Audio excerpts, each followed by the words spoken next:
Hello दोस्तों, आज हम बात करेंगे एच पाइलोराई इन्फेक्शन के बारे में, यानी हेलिकोबैक्टर पाइलोराई के इन्फेक्शन जो कि पेट में कैंसर बनाने के लिए एक इम्पॉर्टेंट कारण होता है। ये किस तरह से कैंसर करता है, क्या इसके लिए डेटा अवेलेबल है, क्या इसके क्लिनिकल इम्प्लीकेशंस है और शॉर्ट में बात करेंगे कैसे इसको हम ट्रीटमेंट करें।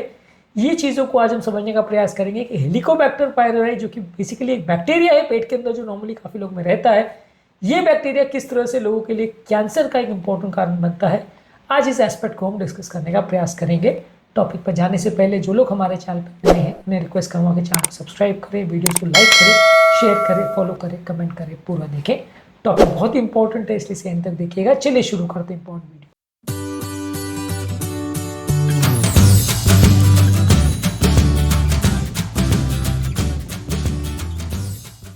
सबसे पहले तो देखिए, हेलिकोबैक्टर पाइलोराई बेसिकली पेट की इनर लाइनिंग में रहने वाला एक बैक्टीरिया है जो कि पेट में एसिडिटी बढ़ाने का काम करता है। बहुत सारे लोगों के पेट में रहता है और ये बैक्टीरिया जो है बहुत सारे तरह से कैंसर करता है।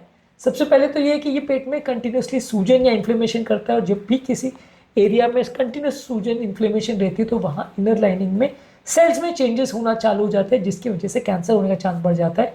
इन्फ्लेमेशन को कैंसर के लिए एक इंपॉर्टेंट रिस्क फैक्टर माना जाता है।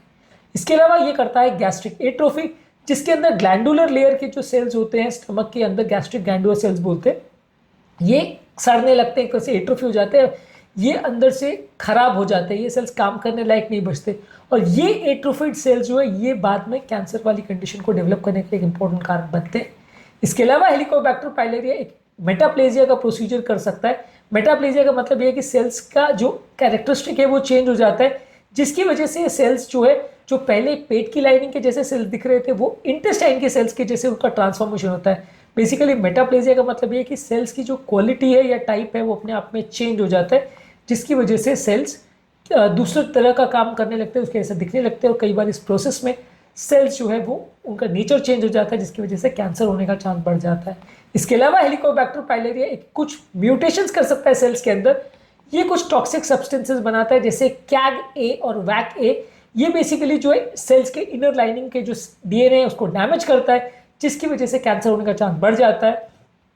इसके अलावा हेलिकोबैक्टर पाइलोराई वहाँ पे इम्यून सेल्स को भी एक्टिवेट करता है। जहाँ पे इम्यून सेल्स आते हैं वो कंटिन्यूसली एक इन्फ्लेमेटरी मिल्यूज डिस्टैब्लिश करते हैं, जिसकी वजह से वहाँ पे अंदर सूजन होती है और कैंसर का रिस्क बढ़ जाता है। तो बेसिकली हेलिकोबैक्टर पाइलोराई बहुत सारे तरीकों से लोगों के अंदर कैंसर होने का एक इंपॉर्टेंट कारण होता है। काफ़ी स्टडीज ऐसा शो किया गया कि जिन लोगों को भी स्टमक कैंसर हुआ उनमें एक एनालिसिस किया गया तो एच पाइलोराई उनमें ज़्यादा पाया गया। एच पाइलोराई इन्फेक्शन वाले पेशेंट को जो फॉलोअप किया गया तो उनमें भी कैंसर के चांसेस ज़्यादा दिखे गए। तो बेसिकली एक पॉजिटिव एसोसिएशन माना गया है।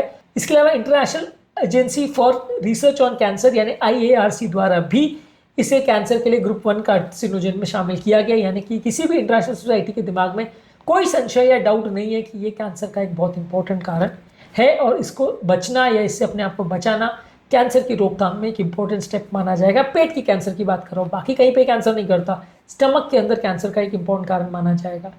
इसके लिए स्क्रीनिंग या डायग्नोसिस कैसे करते हैं? बेसिकली एक यूरिया ब्रेथ टेस्ट आता है जिसमें पेशेंट को यूरिया दिया जाता है और उसमें कार्बन आइसोटोप होता है। बाद में जो ब्रेथ का एनालिसिस करते हैं उसमें कितना कार्बन डाइऑक्साइड निकला जिसमें वो आइसोटोप था उसके एनालिसिस करते हैं, जिसके बेसिस पे हम जज कर सकते हैं कि एच पाइलोराई इन्फेक्शन है या नहीं। इसके अलावा एंडोस्कोपी के दौरान हम वहाँ पे बायोप्सी ले सकते हैं जिसमें उसको माइक्रोस्कोपिक एनालिसिस करके हम पता कर सकते हैं कि ये इन्फेक्शन है या नहीं। इसके अलावा हम मोशन में एंटीजन का टेस्ट कर सकते हैं, मोशन में स्टूल में एंटीजन अगर इसका आ रहा है तो भी हम कंफर्म कर सकते हैं, या ब्लड में अगर इसकी एंटीबॉडी है तो भी हम कंफर्म कर सकते हैं कि एच पाइलोराई इन्फेक्शन है या नहीं। बेसिकली ये है तो बैक्टीरिया, अगर कंफर्म हो गया तो कीटाणुनाशक दवाइयाँ और सावधानी और हाइजीन रखने से हम इसे ट्रीटमेंट कर सकते हैं। इसमें ट्रीटमेंट में कई बार क्लैरिथ्रोमाइसिन, अमोक्सिसिलिन और प्रोटॉन पंप इनहिबिटर ये कॉम्बिनेशन यूज़ किया जाता है और फिर बाद में फर्दर फॉलोअप किया जाता है ये देखने के लिए कि इन्फेक्शन दोबारा तो नहीं हो रहा है। इन्फेक्शन से बचने के लिए आपको साफ सफाई और हाइजीन का ध्यान रखना पड़ेगा।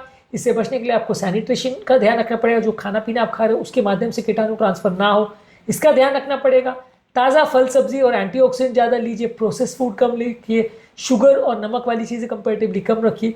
जो रिस्क फैक्टर्स हैं जैसे कि टोबैको है, अल्कोहल है, ये सारी चीज़ें स्टमक कैंसर करवाने में इंपॉर्टेंट रिस्क फैक्टर्स हैं, तो इनसे भी साथ में आप बचिए क्योंकि एच पाइलोराई के साथ मिलकर ये सारे कार्सिनोजन और ज़्यादा डेंजरस बन जाते हैं और कैंसर इंपॉर्टेंट कारण बन सकते हैं। तो बेसिकली एच पाइलोराई इन्फेक्शन जो है हर व्यक्ति जिसको है उसको कैंसर हो ही जाएगा ऐसा नहीं है, और हर व्यक्ति जिसको कैंसर है सबको एच पाइलोरी ही कारण है ऐसा भी नहीं है, लेकिन ये इसका एक इंपॉर्टेंट कारण है। यदि आप अपने आप को पेट के कैंसर से बचाना चाहते हैं तो हेलिकोबैक्टर पाइलोरी उनको जांच करने की आवश्यकता है जिनको एटलीस्ट गैस्ट्राइटिस के लक्षण है। एच पाइलोरी इन्फेक्शन क्या होता है और बेसिकली ये किस तरह से अफेक्ट करता है, इसके लक्षण क्या होता है, इसको हमने अलग वीडियो में डिस्कस किया है। लेकिन ये एक इंपॉर्टेंट ऑर्गेनिज्म है जिसके बारे में जानना और समझना लोगों को ज़रूरी है, क्योंकि ज़्यादातर लोग लंग्स कैंसर के लिए स्मोकिंग इंपॉर्टेंट है ये ज़रूर जानते हैं, लिवर कैंसर के लिए अल्कोहल इंपॉर्टेंट है ये ज़रूर जानते हैं, लेकिन पेट के कैंसर में किसी बैक्टीरिया का योगदान होता है ये लोग नहीं जानते हैं। तो इसको जानना और समझना इसलिए आवश्यक है ताकि हम इस बारे में प्रॉपर रोकथाम कर सकें, प्रॉपर ट्रीटमेंट कर सकें और इस बैक्टीरिया को हम सीरियसली लें, इसको एक सिंपल कीटाणु ना माने, इसे एक डेंजरस कीटाणु माने और इसका सही तरह से सही प्रॉपरली इलाज करें। उम्मीद करूंगा कि आज के टॉपिक में कुछ नई बातें जानने को मिली होगी। जो लोग हमारे चैनल पर नए हैं उन्हें रिक्वेस्ट करूँगा कि चैनल को सब्सक्राइब करें, वीडियोज़ को लाइक करें, शेयर करें, फॉलो करें, कमेंट करें पूरा। Thank you.